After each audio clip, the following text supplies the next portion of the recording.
स्वर्ग नरक। महिला ने यमराज से पूछा, आप मुझे स्वर्ग ले जाएंगे या नरक? यमराज बोले, दोनों में से कहीं नहीं। तुमने इस जन्म में बहुत ही अच्छे कर्म किए हैं, इसलिए मैं तुम्हें सीधे प्रभु के धाम ले जा रहा हूँ। बुजुर्ग महिला खुश हो गई और बोली, धन्यवाद, पर मेरी आपसे एक विनती है। मैंने यहाँ धरती पर सबसे स्वर्ग नरक के बारे में बहुत सुना है। मैं एक बार इन दोनों जगहों को देखना चाहती हूँ। यमराज बोले, तुम्हारे कर्म अच्छे हैं, इसलिए मैं तुम्हारी यह इच्छा पूरी करता हूँ। चलो, हम स्वर्ग और नरक के रास्ते से होते हुए प्रभु के धाम चलेंगे। दोनों चल पड़े। सबसे पहले नरक आया। नरक में बुजुर्ग महिला ने जोर जोर से लोगों के रोने की आवाज़ सुनी। नरक में सभी लोग दुबले पतले और बीमार दिखाई दे रहे थे। महिला ने एक आदमी से पूछा, यहाँ आप सब लोगों की ऐसी हालत क्यों है? आदमी बोला, तो और कैसी हालत होगी? मरने के बाद जब से यहाँ आए हैं, हमने एक दिन भी खाना नहीं खाया। भूख से हमारी आत्माएं तड़प रही हैं। बुजुर्ग महिला की नज़र एक विशाल पतीले पर पड़ी, जो कि लोगों के कद से करीब 200 फीट ऊंचा होगा। उस पतीले के ऊपर एक विशाल चम्मच लटका हुआ था। उस पतीले में से बहुत ही शानदार खुशबू आ रही थी।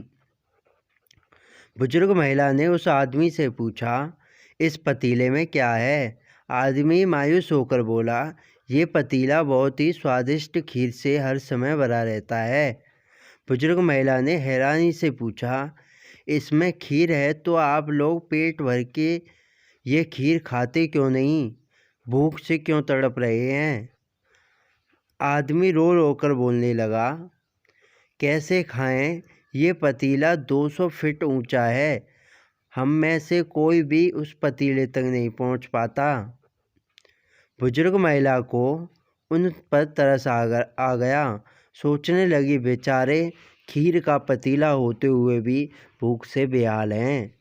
शायद ईश्वर ने इन्हें यही दंड दिया होगा। यमराज बुजुर्ग महिला से बोले, चलो, हमें देर हो रही है। दोनों चल पड़े। कुछ दूर चलने पर स्वर्ग आया। वहाँ पर बुजुर्ग महिला को सबकी हंसने खिलखिलाने की आवाज़ सुनाई दी। सब लोग बहुत खुश दिखाई दे रहे थे। उनको खुश देखकर बुजुर्ग महिला भी बहुत खुश हो गई।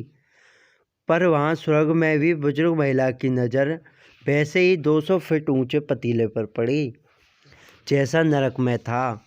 उसके ऊपर भी वैसा ही चम्मच लटका हुआ था। बुजुर्ग महिला ने वहाँ लोगों से पूछा, इस पतीले में क्या है? स्वर्ग के लोग बोले, इसमें बहुत ही स्वादिष्ट खीर है। बुजुर्ग महिला हैरान हो गई। उनसे बोली, पर यह पतीला तो 200 फीट ऊंचा है। आप लोग तो इस तक पहुंच ही नहीं पाते होंगे। उस हिसाब से तो आप लोगों को खाना मिलता ही नहीं होगा। आप लोग भूख से बेहाल होंगे। पर मुझे तो आप सभी इतने खुश लग रहे हो, ऐसे कैसे? लोग बोले, हम तो सभी लोग इस पतीले में से पेट भर के खीर खाते हैं। महिला बोली, पर कैसे? पतीला तो बहुत ऊंचा है। लोग बोले, तो क्या हो गया? पतीला ऊंचा है तो यहाँ पर कितने सारे पेड़ हैं। ईश्वर ने ये पेड़ पौधे, नदी, झरने हम मनुष्यों के उपयोग के लिए तो बनाए हैं। हमने इन पेड़ों की लकड़ी ली, उसको काटा, फिर लकड़ियों के टुकड़ों को जोड़ के विशाल सीढ़ी का निर्माण किया। उस लकड़ी की सीढ़ी के सहारे हम पतीले तक पहुंचते हैं और सब मिलाकर खीर का आनंद लेते हैं। बुजुर्ग महिला यमराज की तरफ देखने लगी। यमराज मुस्काए बोले, ईश्वर ने स्वर्ग और नरक मनुष्यों के हाथों में ही सौंप रखा है। चाहे तो अपने लिए नरक बना लो, चाहे तो अपने लिए स्वर्ग। ईश्वर ने सबको एक समान हालातों में डाला है। उनके लिए उसको सभी बच्चे एक समान हैं। वो तो किसी से भेदभाव नहीं करते।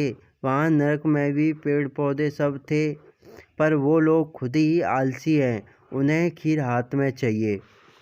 वो कोई कर्म नहीं करना चाहते, कोई मेहनत नहीं करना चाहता, इसलिए सब भूख से बेहाल हैं। यही तो ईश्वर की बनाई इस दुनिया का नियम है। जो कर्म करेगा, मेहनत करेगा, उसी को मीठा फल खाने को मिलेगा।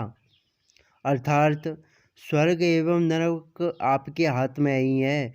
मेहनत करें, अच्छे कर्म करें और अपने जीवन को स्वर्ग बनाएं।